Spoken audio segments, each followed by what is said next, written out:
और उसामा पर एक तरफा कार्रवाई हुई है। मैं आपके बात से 100% सहमत हूँ। और ये सब वायरल ऑडियो पर और एफआईआर पर गिरफ्तारी अगर उसामा की हुई तो टूना पांडे, बच्चा पांडे, अभिषेक पांडे क्यों नहीं हुई आज तक? क्यों नहीं? यहाँ राजद के भी 3-3 विधायक हैं, माले के भी 2-2 विधायक हैं, जिनमें हेना साहब का योगदान है, उसामा का योगदान है उनको विधायक बनने। एक ज्वाइंट वेंचर लेकर चला जाए डीआईजी के पास, डीजीपी के पास, एसपी के पास कि भाई इस लड़के के साथ निर्दोष हुआ है। नहीं रहने के बाद ध्यान रखिएगा, साहबुद्दीन साहब के रहने तक ये शुभचिंतक नहीं था। सब जितना भी शुभचिंतक उनका पैदा हुआ है ये सब एक भी नहीं था, सब उनका मिट्टी मिलाने में लगा था।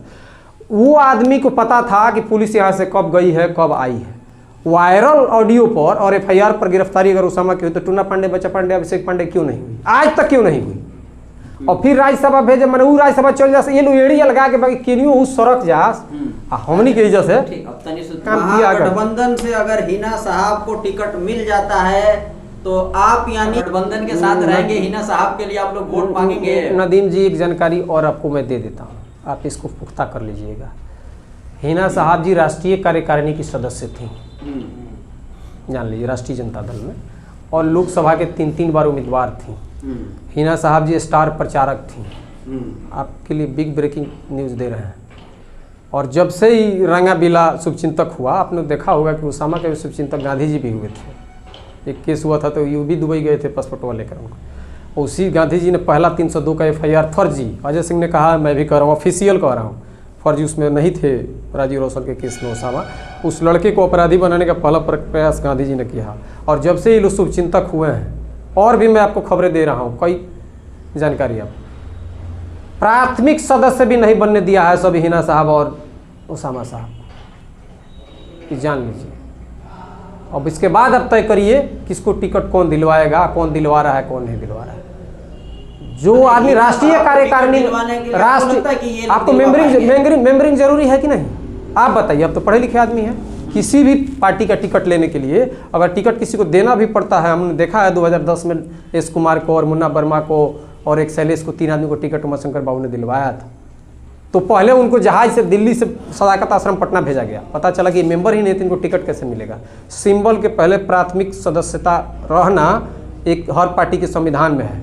और इन लोगों के अथक प्रयास से मुझे जो जानकारी हुई है, ये गांधी जी और मैंने ट्रेन वाले और मिस कॉल वाले नेताजी के अथक प्रयास से इन लोगों ने उस परिवार को राष्ट्रीय कार्यकारिणी से पहले निकलवाया, जिसको आप टिकट की बात कर रहे हैं। उसलिए मैं अजय तिवारी को जानता हूँ, ये लोग 7 दिन परिवार के शुभचिंतक रहे हैं। होना चाहिए, पक्ष विपक्ष अलग हो, जिसके साथ रहे। और उनको ही ऑफिशियल आके गाली देता है, धन्य है उस परिवार का, वो सुनता भी है और तभी वो लोग मिलता भी है। आप एक स्टेटमेंट बताइए, एक लेटर बताइए। जनप्रतिनिधि को तो अधिकार है, कोई केस में कोई फंस जाता है तो उसको अधिकार है कि वो लिख कर देगा कि भाई इसकी जांच होनी चाहिए, डीजीपी से मिलेगा, डीआईजी से मिलेगा। जी अपने केस में तो सबसे मिल चुका है। सर आप कह रहे हैं कि नीतीश कुमार 0 टॉलरेंस की नीति अपनाते हैं, तो सीवान में बहुत सारे लोगों के पास वीडियो है जो धमकाए हैं, और वायरल वीडियो उसामा का था जिस पर कार्रवाई हो गया। इसका मतलब कि नीतीश कुमार के शासन में भी प्रशासन पक्षपात कर रही है। मैं इस बात पर आपका तर्क जायज़ है और जायज़ तर्क से आपसे सहमत हूं कि प्रशासन ने यहाँ 2 तरफा काम किया है। जो टूना पांडे की धमकी है वो ज़्यादा उग्र है। वो कह रहा है अपने ही भाई को कि एसपी डीएम को भी तुम खबर करो, तुमको हम मारेंगे ज़रूर। उस पर एफआईआर है, उस पर कई स्टेट में एफआईआर है, लेकिन उस पर कार्रवाई नहीं हुई। ये प्रशासन का पक्षपातपूर्ण काम है। और यहाँ राजद के भी 3-3 विधायक हैं, माले के भी 2-2 विधायक हैं, जिनमें हेना साहब का योगदान है, उसामा का योगदान है उनको विधायक बनने में। कहाँ एक ज्वाइंट वेंचर लेकर, हम लोग के पास भी लो आता, हम भी महागठबंधन में हैं, एक ज्वाइंट वेंचर लेकर चला जाए डीआईजी के पास, डीजीपी के पास, एसपी के पास कि भाई इस लड़के के साथ निर्दोष हुआ है, लेकिन यहाँ पक्षपातपूर्ण काम को उससे बड़े चाल पर, उसको ही नहीं, एक अति पिछड़ा समाज का नल जल का उसका भाई काम किया था, उसको भी धमकाया कि तू एसपी डीएम के लेके आजा मार दे। उस पर कार्रवाई नहीं हुई है और उसामा पर एक तरफा कार्रवाई हुई है। मैं आपके बात से 100% सहमत हूँ। जल्दी से राज्यसभा विधानसभा ना जास तो जेल जास। वो माँ है, अपने बेटे के पक्ष में लगेंगी, कोई भी लगेगा, हर माँ चाहेगी कि हमारे बेटा के पहले कानूनी कार्रवाई से बचे। आप बताइए बच्चा जी पांडे किससे जाकर मिले हैं? और एक और जानकारी आपको देता हूँ, बच्चा पांडे को जो टिकट मिला, साहबुद्दीन साहब को टिकट, हम भी यहीं नहीं रहते हैं, हम चाँप ढाला के इधर वाले नेता नहीं हैं, हम चाँप ढाला के उधर वाले नेता हैं, पटना से दिल्ली तक। साहबुद्दीन साहब को जानकारी तक नहीं थी। ये माइनॉरिटी का जिला है। और मैं उस आदमी को पेश कर दूंगा जो आदमी जो भी चॉकलेट वॉकलेट लेकर गया था, वो आदमी आपके सामने इंटरव्यू देगा आपके बड़हरिया विधानसभा का। आप पूछिएगा धनंजय दुबे से जाकर तरवारा में, वहाँ से जब हो गया फाइनल तब इधर से उधर से कहा गया कि तो उधर भी पूछ लीजिएगा, कर क्या सकते थे। ये माइनॉरिटी का जिला है और महागठबंधन के 8 में एक भी माइनॉरिटी कैंडिडेट नहीं थे। हो सकता है साहबुद्दीन साहब की इच्छा रही हो, एक माइनॉरिटी का लड़ना भी चाहिए, हम भी इसके पक्ष में। जवार साहब का जिला रहा है, यूसुफ साहब यहाँ रहे हैं, कफूर साहब यहाँ जीते हैं, वजरुल्लाह का जिला रहा है। हो सकता है उनकी इच्छा रही हो कि बड़हरी हम किसी को लड़िए, टिकट लेकर। आप देखिएगा जितना उसका भाषण है सब साहबुद्दीन साहब की दुनिया से चले जाने के बाद का है। न्योता हकारी किया, उनके घर फंक्शन नहीं पड़ता था, साहबुद्दीन साहब के घर फंक्शन पड़ता था। 2 मरतबा एमएलसी बने, कैसे कह देते हैं नेताजी? क्या 2 मरतबा एमएलसी बने? किस पार्टी? साहबुद्दीन साहब जो भी वायरल हुआ, राजदेव रंजन जी ने छापा, बड़ी कहानी बनी इस जिले में, उस पर जांच भी हुई।